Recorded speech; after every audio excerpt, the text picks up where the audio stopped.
Employees in Columbia who are part of the latest round of layoffs say the company has moved up their last days, meaning they have less time now to find new jobs. Well, we've been investigating the company over the last month when we learned it wasn't meeting the minimum staffing requirements to receive state tax incentives. In a story you'll only see on ABC 17, our Jillian Ferdig talks with a former employee who was hired for the Columbia branch when it opened in 2010. And Jillian, that worker tells you the company struggled with maintaining employment back when it first opened. And that's what I'm told, Marissa. Now, this employee who wants to remain anonymous tells me some employees were actually furloughed back in 2011, just about a year after the Columbia facility opened its doors.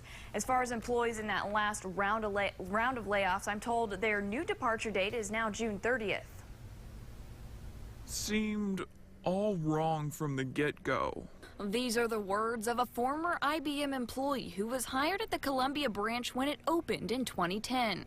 For the last month, ABC 17 News has been investigating after the state suspended some of the tax credits IBM had been receiving because the company didn't meet the minimum staffing numbers.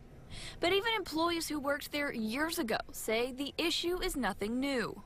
I would say toward the end of 2011, around November, December, contractors were getting furloughed.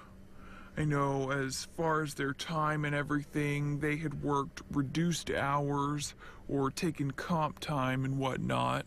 So you would say the numbers from the state are false?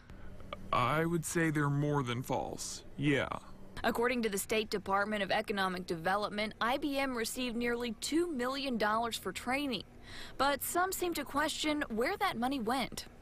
I did have to sign off on a few things for the state in regards to the grant that IBM did get because they quote-unquote trained me to do my job, but there was really no training involved. It was just, hey, this is what you're going to do, and that's what I did.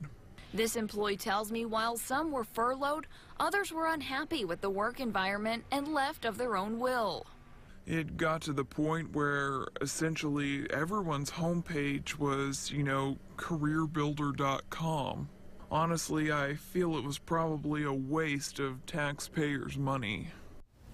I called IBM today to ask whether there were plans for more layoffs over the summer, but my calls haven't been returned. Okay, Jillian, thank you. And you can find a link to the original story on our website. Just go to abc17news.com.